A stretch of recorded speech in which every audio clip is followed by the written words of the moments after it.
Have you ever had a crush on someone for so long that they feel like a part of your daily routine? That was me and Alex. For 3 years, every single morning, I'd see him on the basketball court, a whirlwind of energy and passion. And for 3 years, I was just the girl in the background, the silent admirer he never noticed. My name is Mia, and this is the story of how a single bottle of water changed everything. It started in our first year of high school. I was shy, buried in books, and he was Alex, the star of the basketball team, the guy everyone knew and loved. He had this infectious laugh that could light up the entire hallway and a kindness in his eyes that made my heart do a little flip every time he smiled in my general direction. I told myself it was just a silly crush, that it would fade, but it didn't. It grew stronger with every game I secretly watched from the bleachers, with every time our eyes accidentally met for a fleeting second in the crowded cafeteria. My friends, Sarah and Chloe, knew all about it.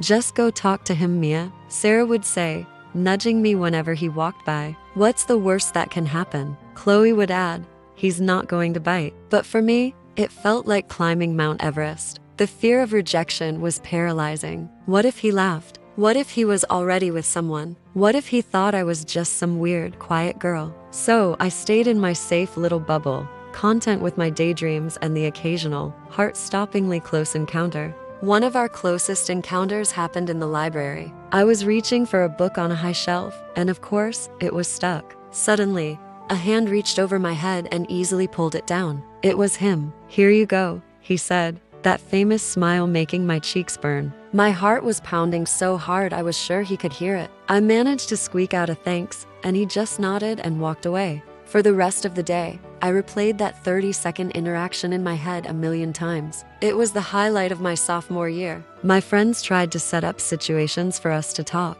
They'd accidentally run into him and try to drag me into the conversation. But every time, I'd find an excuse to disappear. My fear was stronger than my desire. I convinced myself that it was better to love him from afar than to risk shattering the perfect image I had of him in my mind. It was a lonely way to feel, but it was safe. The years passed. We were seniors now, and the end of high school was looming. The thought of graduating without ever telling him how I felt was a heavy weight on my chest. It felt like a story with a missing final chapter. I knew I would regret my silence for the rest of my life, but still, I did nothing. My courage was a flickering candle in a hurricane of anxiety. Then came the day of the final championship game. It was the biggest game of the season, and the entire school was buzzing with excitement. Alex was our captain, and everyone was counting on him. I was there, of course, sitting in my usual spot in the bleachers, my hands clenched with nerves. The game was intense, a real nail-biter. It went into overtime, and both teams were exhausted. Alex was playing his heart out, sweat pouring down his face, his jersey soaked. He was pushing himself to the absolute limit. They won. The final buzzer sounded, and our school erupted. People were screaming, hugging, and storming the court. I watched as his teammates lifted him onto their shoulders. He looked so happy, so triumphant, but also completely drained. And in that moment, something inside me shifted. All my fears, all my anxieties, they just melted away. All I could see was him, this incredible person who had worked so hard, and all I wanted to do was something, anything, to show him I cared. I remembered the cold bottle of water I had in my bag. Without a second thought, I pushed my way through the celebrating crowd. My heart was a drum beating a frantic rhythm against my ribs, but this time, it wasn't from fear. It was from determination. I had to get to him. People were patting him on the back, shouting his name. He was surrounded. I finally managed to get close enough. He had just been set down and was leaning against the wall, catching his breath. He looked up and our eyes met. This time, I didn't look away. I stepped forward, my hand trembling slightly as I held out the water bottle. "You were amazing," I said. My voice was shaky, but it was clear. He looked at the water bottle, then back at my face. A slow, tired, but genuine smile spread across his lips. He took the bottle, his fingers brushing against mine. "Thanks," he said, his voice raspy from shouting. "I really needed this." He unscrewed the cap and took a long drink. For a few seconds, we just stood there in the middle of the joyful chaos, a small, quiet island. "I'm Mia, by the way," I said, feeling a surge of boldness I never knew I had. He smiled again, a little wider this time. I know, he said. My heart skipped a beat. He knew. How did he know? You're in my English class. You always have the right answer, but you never raise your hand. I was stunned. He had noticed me all this time. I thought I was invisible, but he had noticed me. A blush crept up my neck. Yeah, that's me, I mumbled, feeling a little embarrassed. Well, Mia, he said, taking another sip of water. Thanks for the water. And for watching.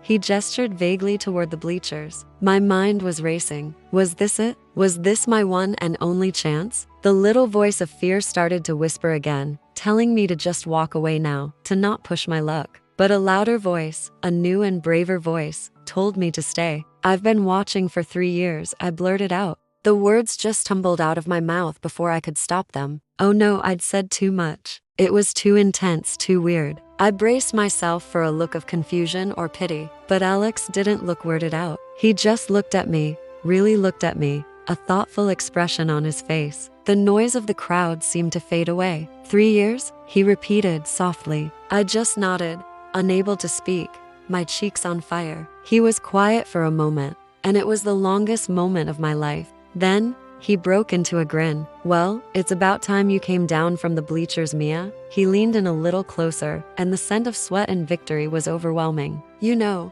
I've always thought you had really nice eyes, and just like that, my world tilted on its axis. The secret I had held in my heart for 1,000 days was finally out, and the world didn't end. In fact, it felt like it was just beginning. That one small act of courage, offering a bottle of water, had opened a door I never thought I'd have the guts to even knock on. We started talking, really talking. After the crowd cleared out, we sat on the empty bleachers, the same ones where I had watched him from afar for so long. We talked about everything: school, dreams, basketball, books. I learned that he was just as nervous about the future as I was. He wasn't just the basketball star. He was funny and smart and a little bit shy himself. He told me he'd noticed me in the library that day and had hoped I would talk to him again. My 3-year-long silent crush had turned into a real conversation, a real connection. And it was all because I finally decided to do something, to take one small risk. It taught me that sometimes the biggest barriers are the ones we build in our own minds. And that sometimes all it takes is a single moment of bravery to change your story forever. So if there's someone you've been admiring from afar, maybe don't wait 3 years like I did. Maybe your moment is just a bottle of water away. Thank you for listening to my story. Don't forget to like and subscribe for more.